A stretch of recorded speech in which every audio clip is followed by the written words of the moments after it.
Welcome in, everyone. RFK Refugees podcast. Ted here, John here. We're back a little bit later. John admitted to me that he forgot we were recording. Came down like, oh shit, Yeah, we're recording. you moved me off my day. My routine was all thrown. I Maybe on Tuesday nights I am usually yodeling at 8:30, and this has thrown me. It's I I possible. I, I apologize, John. I apologize. Had some Were you unforeseen. yodeling? Yeah, no, it was not yodeling. It was not Oh, yodeling. bummer. I'm not doing I any of wish you that. were yodeling. Probably better than whatever was through it. I have a question for you. So I Yeah. was thinking about this on the car drive home. So after reading through the news, which I shouldn't do. So we named this. Oh, We named the don't do show. that. We named this show RFK Refugees, Mm-hmm. and we picked that because of the love we had for RFK Stadium and everything like that. What do you? But I want to get your question. Obviously, that there was another RFK out there, current Mm-hmm. head of our public health, who thinks that whales are being killed by water windmills. I don't know. I don't know. We live in a purely dumb timeline, people. Interesting. Which do you think is worse? The fact that we would be associated with RFK Jr. or we be associated right now with the current iteration of DC United? That's a good question. I think it really depends on the week. I think it depends on the news cycle. Really, I hadn't heard this Wales thing, so that maybe this week we're going to tilt on that side. But maybe if we lose 7-0 against NYCFC and RFK Jr. has a quieter week, maybe it swings back the pendulum to the other side. It's you get to pick depending. And this is not me. This is not me posing. We change our brand. We have our brand. Oh, We're it's gonna keep. stuck. To the wheels fall off. We already This, attempted to do this once. We yeah, we attempted. did. We attempted, and we ultimately just decided that it Longtime wasn't fans worth will it. remember their United 96 stickers somewhere in their collections. We are stuck to the brand. We are stuck to the brand. Fortunately, the DC United will hopefully be forever, and hopefully will be better times, and we can all laugh at how sad things are. But John, before I just wanted to get that chat. I'm curious Yeah, if yeah, anyone on the show has any thoughts on what's worse right now. I don't know if we have many people in the live chat. We're off our game right now. that's Uh, right. but uh, but We John, how you kept doing, my the friend? show a How was your secret. week? How was your weekend? My weekend, it was well, this is the first show since my kids started school, so I'm very Nice. tired all the time. Uh, she has to get to school an hour and a half earlier than she used to, so that every means everyone's life is somewhat chaotic for the first however long it's going to be. But other than that, I'm alive. I'm kicking. I'm trying to, get to bed earlier, I guess, maybe is my Mhm. plan. Be a little bit more responsible. What did I do this weekend? I don't really know. It's sort of a blur. I think recovered from the week and got ready to go watch some soccer, watch some baseball. I don't know, that's Nice. it. I think the most exciting thing that's coming up for me soccer wise in the next week is I'm going to go see the Spirit against the Vancouver. Vancouver team, whatever that team is from whatever that league is. Vancouver Academy team is what Great. is what We're we're gonna seeing. beat the brakes off of them. It's gonna be fun. Considering was the final score in Allianz of 7-0? 7-0. Yes, seven Yeah. nothing. Get Yes. ready, Vancouver. You were about to experience pain in a brand new way. How was your weekend? It was good. I caught a little bit of the spirit. I caught like the first half of it, so maybe some small little thoughts on it. Not enough. Then I went out on Saturday and saw a soccer team I support win a game live in person, which I haven't had since May. So it's been very much rough times. You just gotta keep It, moving down the pyramid. Like if that doesn't work, you gotta find like a high school team that you support so you get to watch them win. well, I do. I could go to maybe join the Annapolis Blues or There you or go. uh, Maybe they win or sometimes. shoot, I can't think of the team that plays out in Newport News right now. Oh, Uh, Lionsbridge. yeah, Lionsbridge. I could go out and do that. They Maybe that made would it to be. their division final this year. Oh, nice. Very nice. So they might Very win. nice. That's good chances. Good relationship between the Kickers fans and Lionsbridge fans. Anyway, let's get into it. Let's talk DC United. Let's talk like very a mixed type of week. DC United, of course, picking up a 1-1 draw against Inter Miami. Um, a game that obviously at this point, DC United is eliminated from the playoffs. That was pretty much known. This officially But it, mathematically yeah. eliminates them. They are done. They are finished. They are toast for this year. It's all about 2026. Um, it's kind of hard. It's kind of hard to watch this game, and you see some positive. You see some positive things coming out of this game. You saw Renee Weiler throw a little bit of curveball. We all kind of assumed to be Dominic Baji, would be Benteke Light out there. And Renee Weiler was like, I watched this version and it wasn't very good. Jackson Hopkins, why don't you get a run out there? And better yet, I'll make you the captain. Um, we we did get a question related to this during the post game press conference. This is from Slide Tackle 84 in the Discord. Renee stated, to be captain is not important to me. I hope to not only have one captain but 20. Will this motivate the team to take more personal responsibility, or does it degrade the trust and faith placed in Benteke, take away from Hawkins getting the confidence boost? Seems like a bold statement for the first full week in charge. I don't. Yeah. Hernan Losada said something similar when he took over. Fans have a different perspective on what the captain's armband means than the players do, I think. And I think also there's like this imported concept of it from England, where it is very, very, very important from both from a fan perspective, from a player perspective. And I think fans brought that over here, and it was like it's also very important here. But I don't really think it is. I think it's just it was funny. Like all of it was like funny. Like, well, like, when's the last time you played up front, Jackson? Like in a real way, the academy. Sick. All right, let's give it a shot. We're eliminated probably at the end of this game. And who wants to be captain? Who's been here the longest? Jackson? Weird. All right, yeah, Harry, you can have the armband too. Go for it, buddy. Yeah, it's interesting because I do think it is something that was sort of built upon the Montreal game. He was in the fact that what we saw to the Montreal game was Jackson Hopkins being the one kind of leading the press, leading the charge, and it was effective against Montreal, and it was effective against Inter Miami. Granted, a very, very diluted side. Luis Suarez was not out there. I think Sergio Busquets was the only player of the Barcelona trio, and then their new player that they signed, I think, also made an appearance out there. DePaul Messi, got of an course, was assist. not.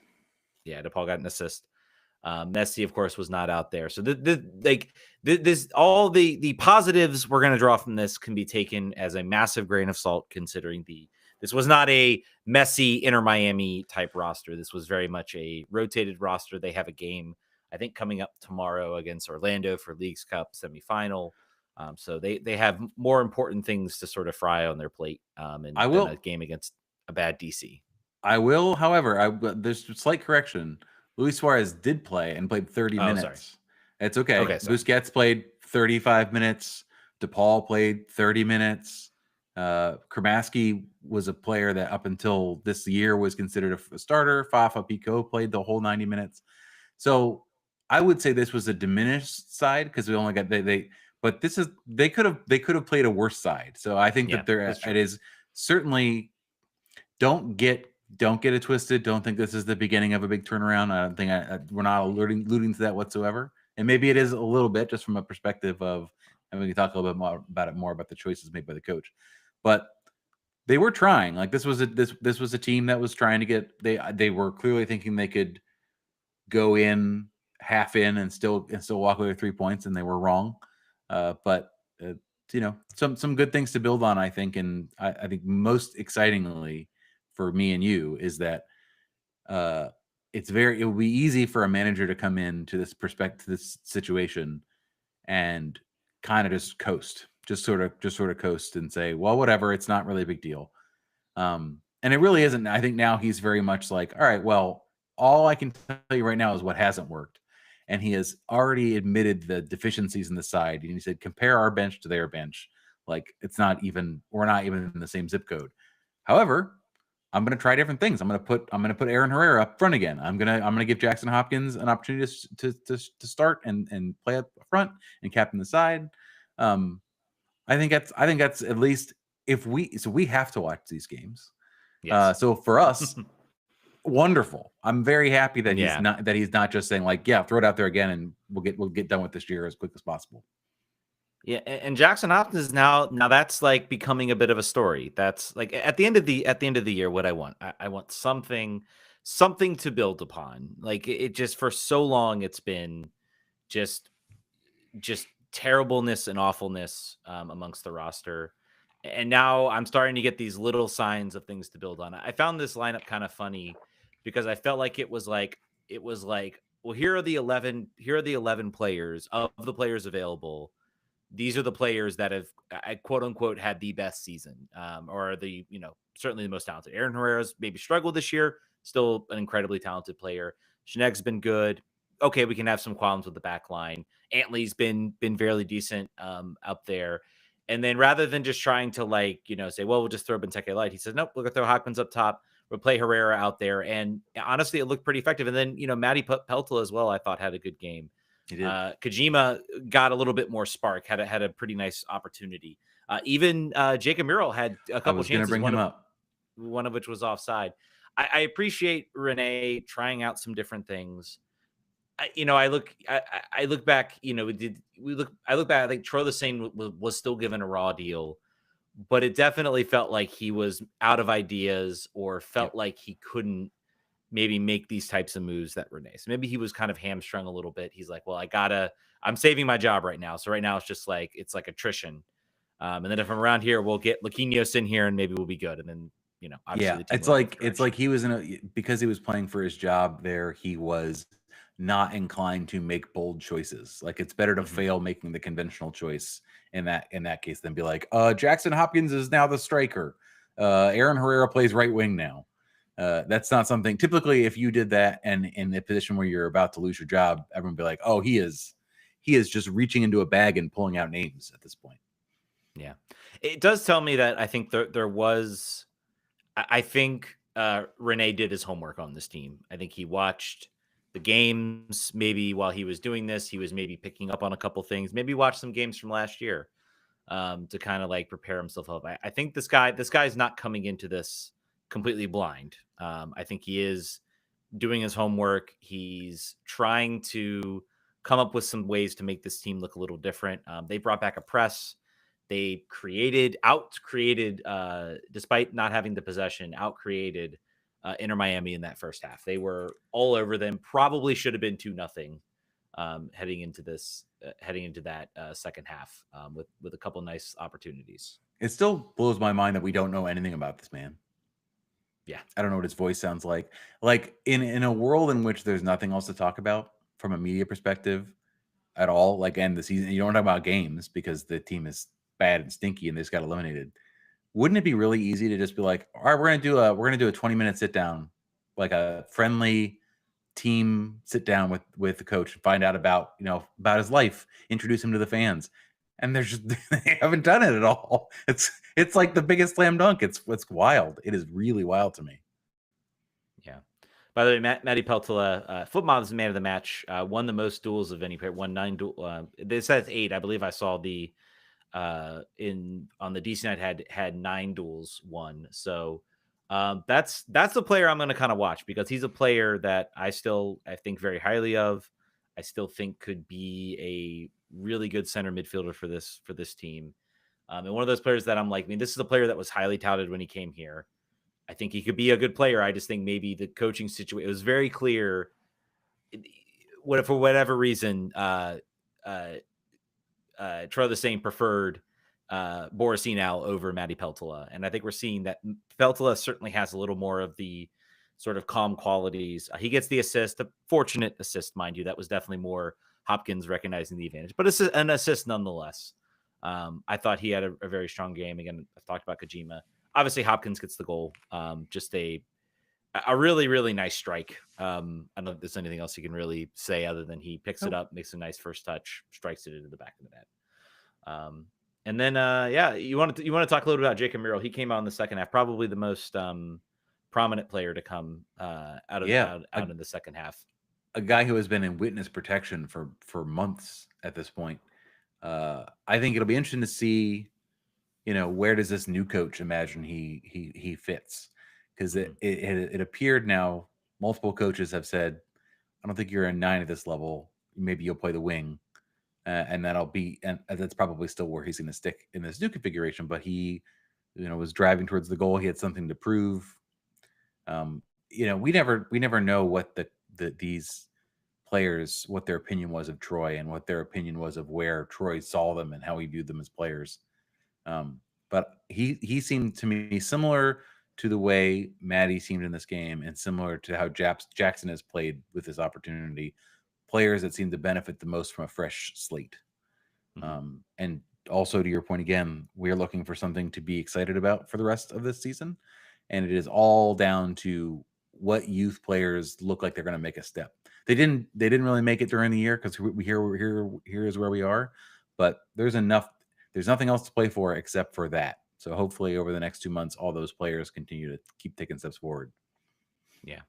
Trust me, guys. Trust me, y'all. We're gonna get to the bad stuff. We're gonna get to we're gonna maybe dunk on this team a little bit coming up. So trust me, it's not all gonna be sunshines and rainbows. I mean, it was very clear watching this game there was a talent deficiency. I thought the second half, Inter Miami kind of woke up. Maybe they were sleepwalking a little bit through this game, and they made there were some adjustments made to the team. DePaul come in. I always thought Busquets came in. Suarez came in. Uh, Inter Miami sort of started to have a more run of the ball, run of the play, just sort of underselling that this team is still very much undersized in these types of encounters. Hmm. The goal itself, I mean, that came. I think you said it's interesting. You said DePaul had the assist, but I feel like that came off a deflection off the corner. But I guess he gets credited He's been for it from credited anyway. yeah, and but Rodriguez just hits a absolute pile driver of a shot. Just one of those like outside of the foot like whip shots that just kind of starts to rise and just move with pace. It's I don't know if you can really do much about that. Maybe try to close him down. Yeah.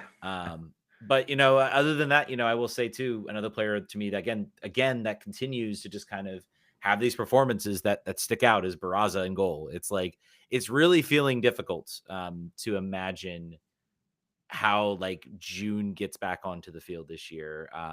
And I don't know if he'll be back. And we got a question from Brendan Cartwright. So now DC's eliminated. Do you just start June the rest of the season? Sure, it could permanently destroy his confidence, but we also have him in our contract for like the next 3 years.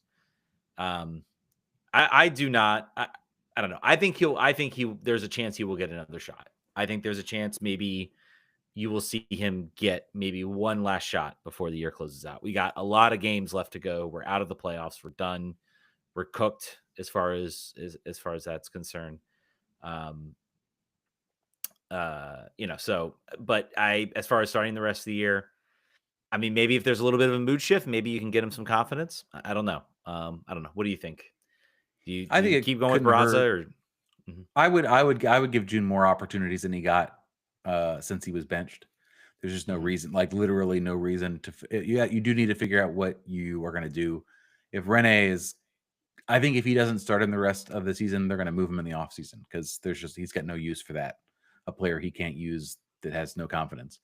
So if I'm him, I would like to see how he does, how he handles, more how he handles adversity under a new manager. And then if it's not gonna work, then it's not gonna work. But there's no consequences right now, either other than a wooden spoon. But at this point, who gives a crap? Like we already eliminated in mhm. August, so who cares? Uh, See what you got. Well, there's only a couple players that you haven't gotten the opportunities to really figure out who they are. Garrison Tubbs, I think, could probably use some more minutes along the Yeah. line, and then June. But other than that, everybody else has gotten sufficient minutes to figure out who they are and what they are. Um, the game tape says it, so I would say it's definitely a possibility. I think honestly, I think at the end of the year, in my mind, I think June would still have a lot of value back in Korea. I mean, he is a highly touted player. I feel like you can make this move. I think you have the conversation with him is like, do you want to be back here? Do you want to give this another shot? Do you recognizing or are you ready to just go home? Is it time to just we'll find an offer, probably won't make our money back, but let's we free up that U22 slot and we kind of move on from this. because clearly this wasn't, the right situation to bring him into. I don't know. He's a player I think that would have certainly benefited from after a sort of it would have benefited from an MLS Next Pro team. Like just slotting him into that, loading him down to that, and giving him an opportunity. Does he get an opportunity like Gavin Turner? Maybe. I don't know. I don't know. Forgot about him for a second. Yeah. He's been doing. I've been getting the foot mob notifications. He's kind of slowed down a little bit, but still getting the minutes down down for Chattanooga, which personally I think was a great move for him. If he's going to move to an MLS Next Pro team, moving to a team that is an independent team trying to win is sometimes somewhat of a better scenario. If you're not going to be rather than some other MLS's teams, MLS Next Pro, or even potentially USL. I'd send Merle out too. Yeah, possibly.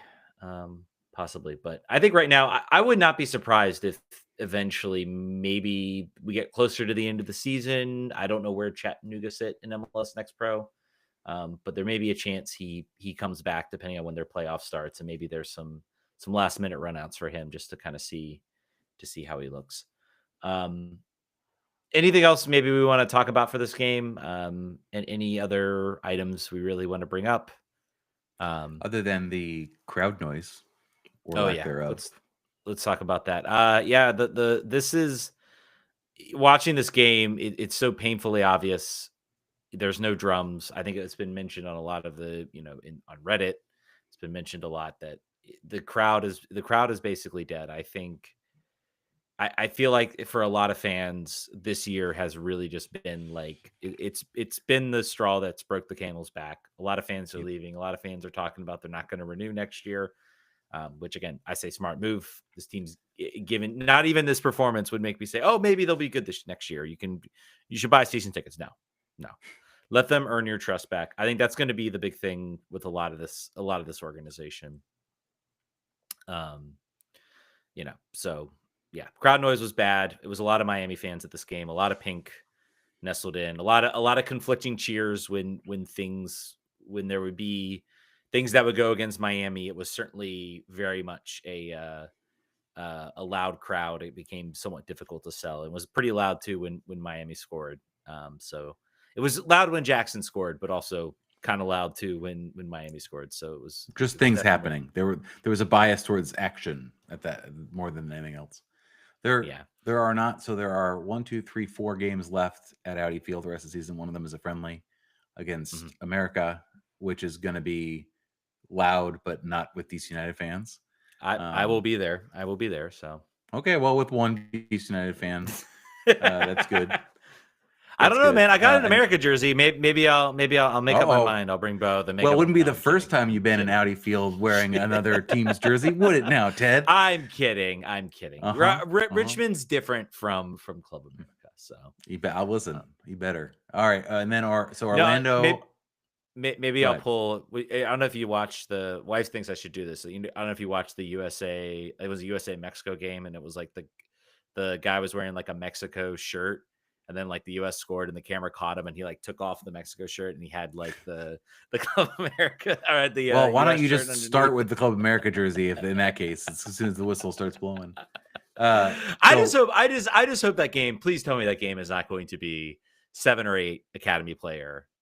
Like, please tell me I'm going to see some like. It shouldn't be. I mean, Yeah, again, who cares? But make it at least interesting. Don't have yeah. another Celtic 7-0 beatdown like it was last June or whatever it was. To me, that's a game where you can like try Last some July. different things. You can maybe put some players out there. Like I'm not saying like Benteke, obviously, like Play him. that might Absolutely play him. Why? okay. Don't for sure you do. I would. Okay, we'll These see. games don't matter anymore. Like, at least make it Yeah, that's true. interesting. You're gonna make people That's come true. out for That's actually true. Very, very true. Actually, like on the road, like throw the Lions to the Wolves or whatever on I the am a road little games. Who frustrated. cares? I'm a little frustrated. I won't get to see Zendejas because he is with the U.S. men's national team, so won't get to see him. But so it'll be a weakened America side as well too. It will. So that one will be, but it'll still be a pro Mexico crowd. Then you got Orlando for United night out, so their Pride night, which is typically pretty well attended. And then DC United versus Philadelphia at home on Federal Employees Night. If you could not find a more dispirited and dejected group of individuals more than DC United fans, it might be federal employees right now. So Yeah. that's a match made in heaven.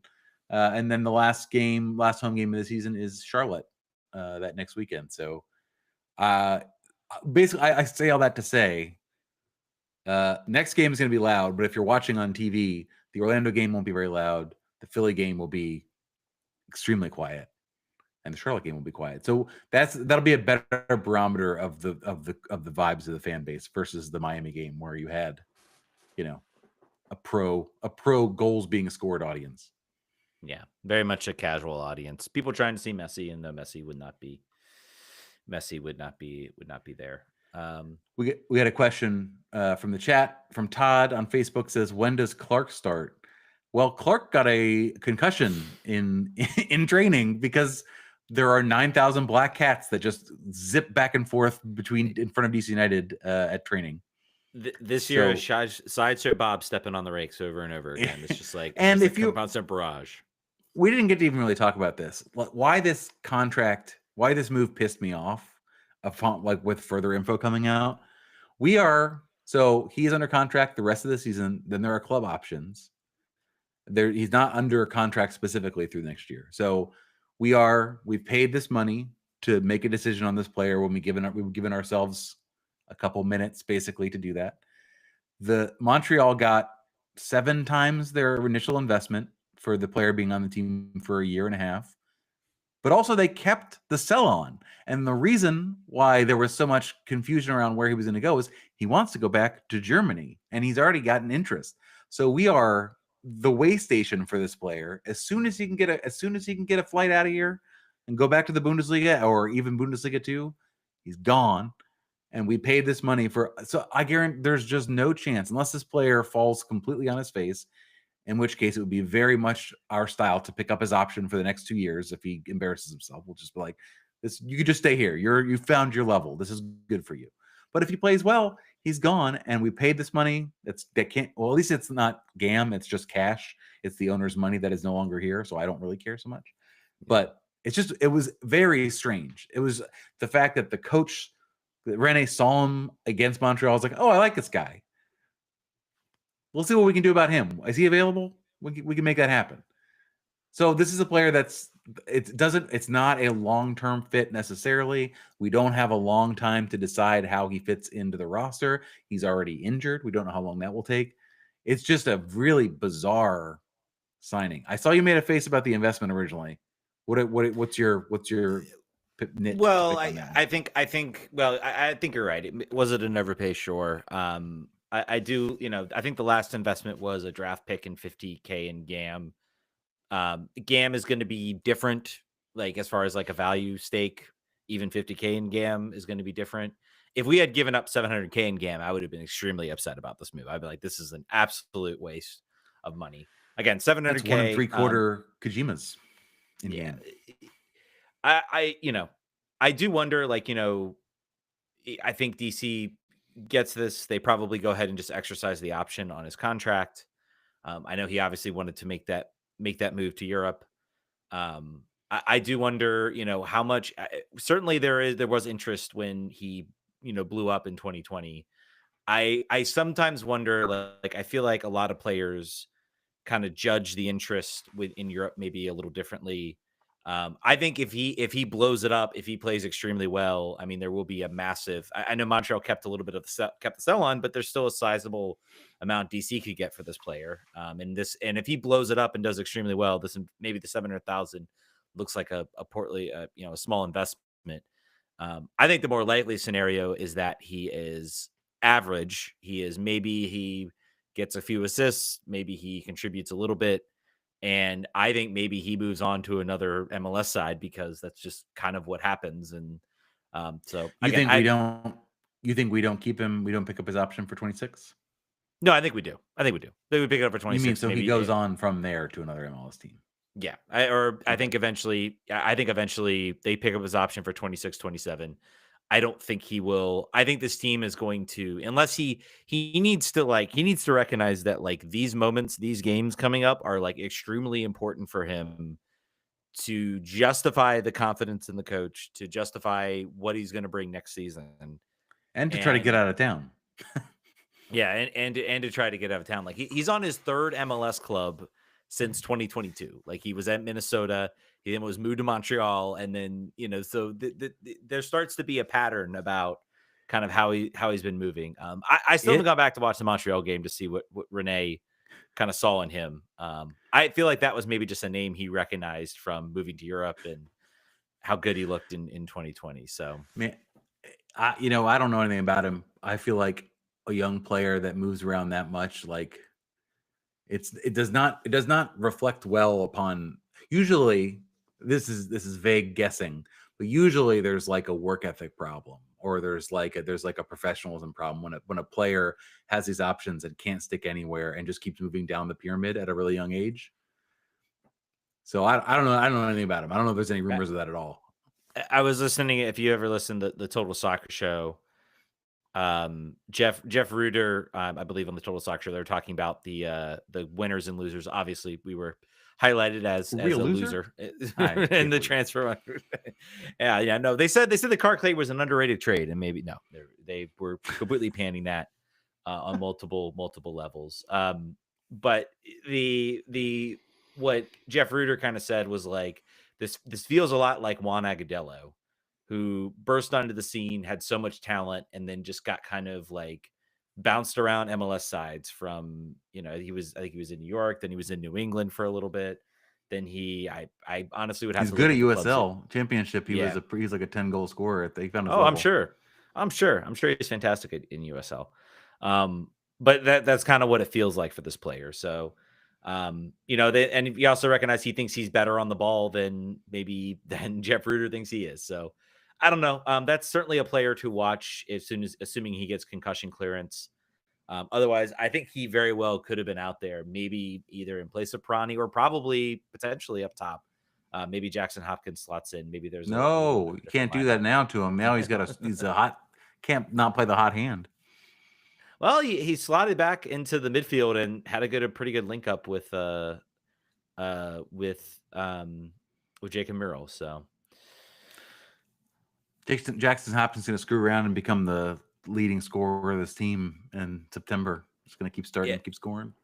here's a good question. Hoya's DCU. Assume ownership will not sell the team. Probably not. Probably. And I think we got another question about whether MLS could force a sale of the team. I want to say I think fans should not buy season tickets. I think they should send your message, you know, look for cheap resale tickets, give as little money as you can. You don't need to. I think you can still watch the team. You can still, buy the season pass, it's $100, watch your Watch for free team, on Fox. watch for free on Fox. Go support a local business that shows the games around the DC area. Go out and watch the game, at a bar or something like that. Share in the misery with other friends. But I do think the message will be important to show that a lot of people are suffering. Be nice to the ticket reps as always. These are just people doing their jobs. They're going to call you, try to convince you to re-up your tickets. Be nice, but politely decline. Say you're not seeing the team have any sort of direction. But what does ownership need to do to win your dollars and support? Show some sort of coherent vision. We are 2 years now, and I think I am not sure. I am not sure what the vision of this team is. It is now under second coach. It feels just as rudderless, and it's even more. It feels even more rudderless. Don't ownership. Jason needs to chill out. Jason needs to recognize that there is not going to be a quick fix to get this team up and running. You either trust in your GM and your assembled front office to actually do the work to bring in a roster, or you don't. And the I still go back to this in 2025. The Pogba signing for me represents just the absolute like worst tendencies of Jason Levy and about trying to fix this team, about saying, here's a quick fix. We'll bring in a big player from Europe, like we did with Rooney. That'll fix it. Um, No, you need to recognize that you have to build something sustainable, and that takes time, especially when you're bad, because not a lot of people want to come here when you're bad. So you have to convince and to just look like you have some sort of direction. I don't know. Is there any? It's not about the money, man. Renee's going to get who he wants. He's going to get. I think he's going to within get two reason. DPs. If we don't keep Benteke, he's going to get two DPs in the winter. He's going to get maybe some slew of some U22 slots. He's going to get financially, he's going to be supported on the roster about sort of maxing this team out. The real problem is always going to be is there enough of a coherent direction from top to bottom to actually make a difference, or is it just like it was with Rooney, where it's just like a scatter shot of players that are just being signed and kind of brought in? There's no real person who has a belief or an idea of like what does it mean to be on a DC United team. So yeah, I don't know if you have any. Sorry, I maybe took that whole question, and maybe you have nothing else to add. But No, I would say repeat the question again. sorry, it says assume ownership will not sell the team. What does ownership need to do to win your dollars and support? It cannot be done. There's nothing that this individual is going to do to change my mind about this individual and the way that he runs a team and the type of organizational culture he leads. I think putting aside sort of the team's performance on the field, which is dog s for years and years and years, the culture is dead. Like it is the team, what this team was off the field, how it spoke about itself, how it related to fans, how it talked about fans, how it carried its history on its back, how it was aspirational, the place it occupied within the DC media market, the place it occupied within Spanish speaking communities and other immigrant communities is all gone. Like all of it is gone. It is a hollow vessel of the thing that made it special, and it's now just a franchise in a place that has a stadium. So I think that there's nothing. The ownership, all that stuff could have been done for no money, $0 to maintain those things and build those bridges. Some money, but not a lot. But not really a lot. Those are mostly choices made and sort of things abandoned. And I don't think he's going to ever change those things because he doesn't think that they're important. He doesn't see the value in them. He doesn't invest in them. So there isn't.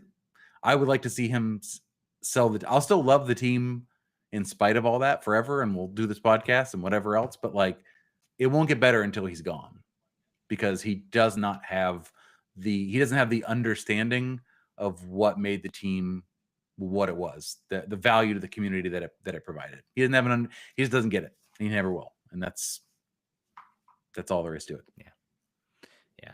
I mean, I will agree with that. I think a winning team can mend a lot of things if it gets exciting to be in there. And I think that's all I really want to see at this point is just something that's gonna win. Kevin says, realistically, how far are we from competing another 3 to 5 transfer windows? Do you have the concern? Class of 2037. Let me say your definition of competing is it 8-9 in the playoff race. I think if you nail one window, you probably can launch DC into that conversation if they actually do improve the team from being a top level team in the Eastern Conference. Yeah, 3 to 5, like 5 windows. Like you are so far away from getting there, and that requires just nailing. I mean, even the 3 windows isn't all of them. You have to nail every single window. All of them. Every personal summer decision you make. Yeah, has to be right. And so far, I mean, we've seen some good things, some bad things. We have not seen this team nail this.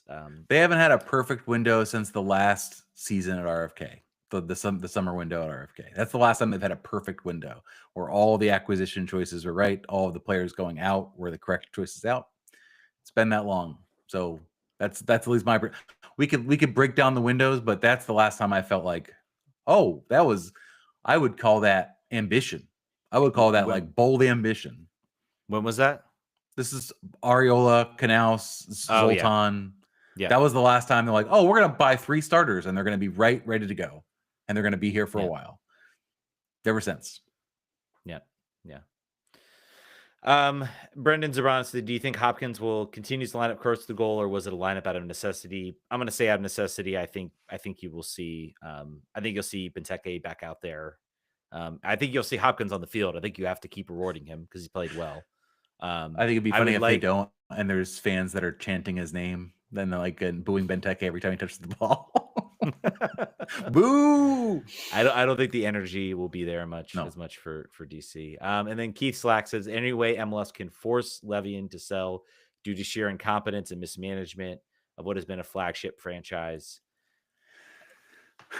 Well, there are some jobs in this world where you're not allowed to be fired, but if you can control the means of doing things, potentially say looking up the mortgage history of Fed governors, you can get people fired. So who knows? Typically, no, there's not a way for the league to get rid of owners, barring Donald Sterling esque behaviors. Yeah, Which, for all you want to say about Jason Levy, and I don't think that's him. So well, I guess be thankful about that. But no, there's or not. Dan Snyder. Yeah, Or Dan Snyder. I mean, Yeah. it's sad to say. I think unfortunately, it's going to with the amount of investments he has as far as trying to build out the stadium in Baltimore, what he's done to kind of build out the stadium here in DC, the land, the value. I mean, it's going to be incredibly hard. And I will say, be careful what you wish for. As far as if this team sells, I warn you about the certain foreign governments that have a lot of money where they literally buying DC would probably be in the drop in the bucket.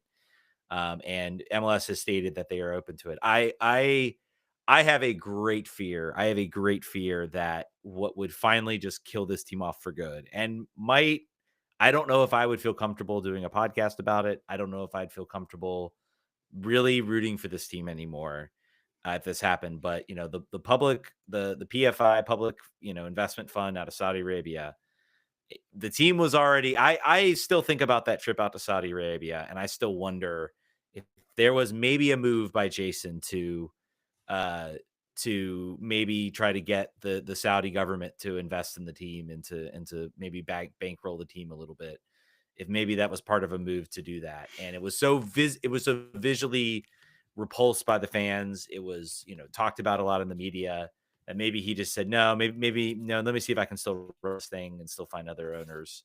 Um, I don't know. That's just something I've always thought about. Yo Gotti, come on down. Give us $50,000 or whatever the capital call on these little things are.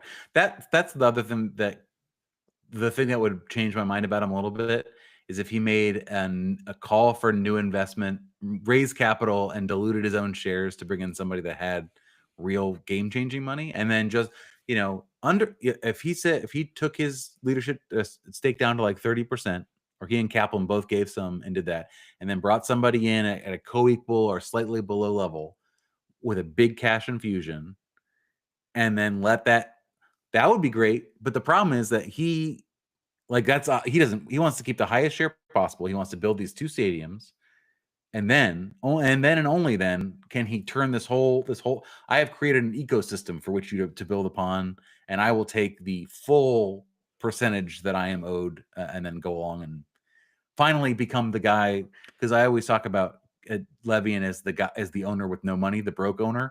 He's the guy that like speaks for the rich people in the room, and now he'll become one. Because if the amount of money he's going to take away from this sale is going to be Yeah. substantive, and then he's now going to be one of the rich guys. So take your Yeah. money, man. I do think, I think this team, he is the only person. Like, you talk about some of the stuff he's done with the media. He was on a podcast, Tried and True, at one point, that still ran. And you talk about also the Pogba type. Levian was on Tried and True. I don't remember that at Yeah, he all. was. Yeah, we pulled audio from that. We can go find it. Yeah, he was Wow. on it. He was on it doing an interview. At one point. But this guy is very active as an owner, and I feel like he thinks.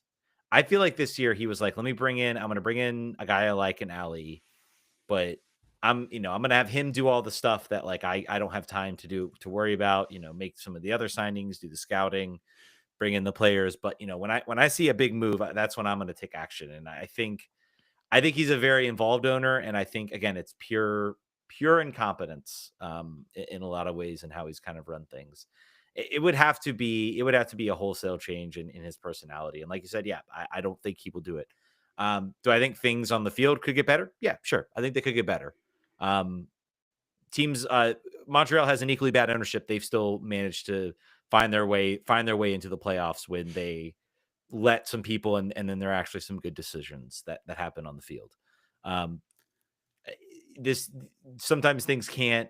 A lot of teams have had bad owners and managed to put together good seasons. So I think there is a chance that next season could be better. They could come out and they could make maybe some signings that don't get a lot of attention. They're still predicted 10th, 11th in the standings, but some things hit, they come together, and suddenly they're sitting right in that middle of the pack in the Eastern Conference. The Eastern Conference could also regress. Who knows if Lionel Messi is going to be here next year? New York are doing their sad like transfer window slide. There are other teams out there that might start to regress or might start to pull a win. There's a lot of teams going win now, and then suddenly you have to, shed all those players to try to make your salary cap fit. Things can change very, very quickly in this league. It is a salary capped league. Yeah. So um let's Will talk Chang. Will Chang come well, back. Will Chang come back? We got a question here from Roscoe. Let's shift gears a little bit. The team that is actually winning, that is actually fun to watch, is the Washington Spirit. 7-0 win, and then they quieted a crowd up in San Francisco watching Bay FC play at Comisco Park. Is that it? You're the baseball dude. What's the San Francisco Giants stadium? I think it's AT&T now. Okay. It's not Comiskey. That was somehow magically. You made yourself older. That's like a 45-year-old's answer. For what San Francisco is? I think it's Okay. AT&T Park. AT&T Park. Well, okay. It used to be So I, Comiskey Park back in the 80s. That's why I was like, no, that was Comiskey's in so Chicago. someone brought it up. Someone mentioned it. I don't. Candlestick is old San Francisco. Now it is AT&T Park. AT&T Park. Yeah. But yeah. So 40,000 fans at that game. The Spirit. I don't think they played like. I don't. What's that? It's Oracle. It's Oracle. I'm sorry. So I'm very sorry. it's Oracle Park. You're just aging Mhm. yourself, man. You're falling down. It On the was never baseball AT&T. stuff. I don't even Falling know down on what baseball I don't stuff. even know what AT&T Poker is. I don't know where that came from. It's a Tuesday. It's not my podcast day. My brain's not on. Continue. Yeah, I think this was a. I don't think the Spirit played like a purely dominating performance. They were just extremely clinical, very, very clinical in this game. I think 3-0 in the first half. Really nice finish from Corey Bethune. And equally, just like one of those shots that like it's like the keeper's like waiting for the touch and the touch doesn't come, and then suddenly they realize they're like out of position because they're waiting for the touch. I'm trying to remember who scored that goal, and I should have it off the top of my head. And then one was an own goal. It was really just a case of the Spirit just being extremely clinical. Trini Rodman got her first start for the season, and I want to see who scored that goal because that is really bothering me that I can't remember. Kate Wiesner. Croy Uh, Croy got the first one, a second one, and Wiesner got the first, I think, right? yeah, Wiesner got the first, sort of a curling ball at the outside of the post, and those goals are like some of like the funniest things you'll see in That was a goalkeeper should have come for that ball and made a play on yeah, that. it was. Like, It's the goalkeeper like waiting for like the ball to like deflect off somebody, and then it doesn't happen, and then they're like just out of position. But the to Bay FC's credit, they kind of stormed back in this game, made it 3-2. I would say certainly the score line of 3-0, like, or I think it was 3-1 3-1 at at the end half. of the at halftime, did not match like the performance that you watched out there in the field. It was certainly Bay FC having the run of play, Bay FC generating the opportunities, but the Spirit just being the most clinical side out there in the field. Um, to the Spirit's credit, though, they held on. By the way, yeah, they got 0.56 expected goals, and they got 3 goals out of that. So that should tell you that should tell you everything about sort of how the performance went. But yeah, they kind of held on there for dear life, but they picked up a pretty impressive road win. It's really incredible how good this team's on the road. It almost makes me want to be like they've been better on the road than they've been at home. Almost wants me to say that, hey, maybe we should be a lower seed. They vaulted up to second. The San Diego Wave, Orlando Pride, and Portland Thorns all, I believe, lost in their performance. So, and now they've got the CONCACAF Champions Cup for the Spirit. And we got a question from Roscoe. This was last week. I'm not sure if we answered it. How much of the Champions Cup be a priority for the Spirit? It should not be until the finals. I think they should be able to run the B team out there through the group stage, and that should be that. Maybe with the exception of they do, I think, have one. They have one. Gotham FC. Yeah, no, they've fine. got Gotham FC and Monterrey. So those are going to be good sides. So I don't think you can do that. I think you take this. I mean, this is a continental championship. I think games versus Alianza and the Vancouver Rise. Yes, you should. You should not.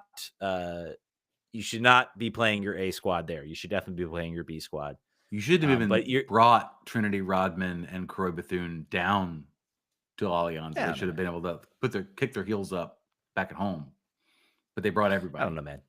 It's still fun. I want to see, like, so they got obviously they got this game.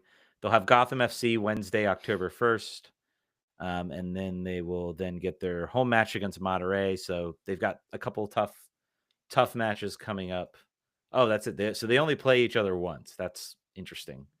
Kind of a weird slotted home and away. This is the beginning of this tournament. If you remember CONCACAF Champions League in the early days, very low budget, logos falling off of jerseys. So keep that in mind as you watch this tournament. They're building this out from the ground up. I believe that Jason Anderson was saying that he literally was trying to get some form of like a media, either press conference or something, and literally there was nothing. This is all just extremely bare bones as far as an organization, but still a fun tournament. Remember when DC used to compete in these? That was a lot of fun. Them. Now we don't. We don't even. Give me Super League. Give me Leagues Cup. Give me anything. I was talking about how DC United hasn't done a video announcing the coach. I will tell you that they did just post, and it was an ad for Fruitist, and it's Lucas McNaughton putting blueberries in his mouth. So they're still posting things. Don't think they're not posting things. They're posting things. They did do the press conference. I don't know. I did listen to the pre-match press conference. I think that's going to suffice as the press event for the coach. Fox 5 was there. There was a lot more attendance, I guess, at the game. Maybe there was more at the home game. They took some Zoom questions, I think, at the post-match game during the home game. So that kind of tells you I've been on some of those press conferences. I raised my hand for the Zoom. Never got a question heard at certain points. It was always directly from those that made the trip. But I was going to say something else, but we also forgot to mention for DC, you can watch replays of the game on Fox 5. So I said that. As I mentioned, you said if you don't want to pay for tickets, you can just stick a antenna out the window, and 2 hours after the game. Yeah, I do want to ask. I do want to know. Well, unlike me, I'm sorry, I do have to pay for it because I do not get Fox 5 because I live in Richmond. But if you live in the area, yeah, well, I'll take the lower cost of living, buddy. So, all right, I think that's gonna do it. Wait. Ryan Martin got fired. Sorry. Let go at the end of the season from Loudon. There's not much to cover there. And Next in Line, I don't think doesn't do a podcast anymore. But Ryan Martin has finally taken this team to the play, or is about to take this team to the playoffs. Finally got money. Finally had some players that are not just DC United draft players that couldn't hack it, and they're not going to bring him back. And I think that he's going to have his choice of jobs. And we like Ryan Martin, and he's a friend of the show. Been on the show 2 or 3 times, and I think that he deserves better. So I'm happy. I hope he finds that. Hope he finds a good landing spot. Yeah. Make a call. Make a call out there, Richmond. Just make a call. Just see. Lower cost of living. He just said it. You don't have to. You can get out of Loudon and go down to Richmond. Yeah, I mean, just it's almost like I feel like the male soccer teams in the DC area are like trying to outdo themselves. Any team not named the Spirit is trying to outdo themselves with stupidity. It literally makes no sense. He finally gets a roster. He's also having to put up with an organization that literally spent, even if they spent money on players, they spent no money on anything else. No, You're out there playing. That guy stuck through it all, finally gets a winning side, and then basically the ownership's like, nope, never mind. we want our You're guy. done. You're done. Apparently the game, yeah, according, I think I read that the game against Charleston was like a win or you're gonna get let go at the end of the season type move. I think it would be hilarious. It would be hilarious. It would be this team makes the playoffs, goes on a run all the way to the USL Championship final, wins the championship final, and they still let him go. That would just Yeah. be just like peak, like just incompetence as far as Land United. But At least it wouldn't be DC United's fault that time. yeah, well, not fully, I guess. I don't know. No. Maybe they're like, no, get rid of him. We need something to distract from our embarrassment. Go The be Spirit aren't embarrassing. helping in that regard. We need someone. We need someone to be incompetent. Exactly. So we say, oh man, maybe DC's not as bad. Maybe I will drive to Audi Field. All right, folks, that's going to do it. Thank you guys so much for listening. We will catch you guys next week. Vamos. Vamos.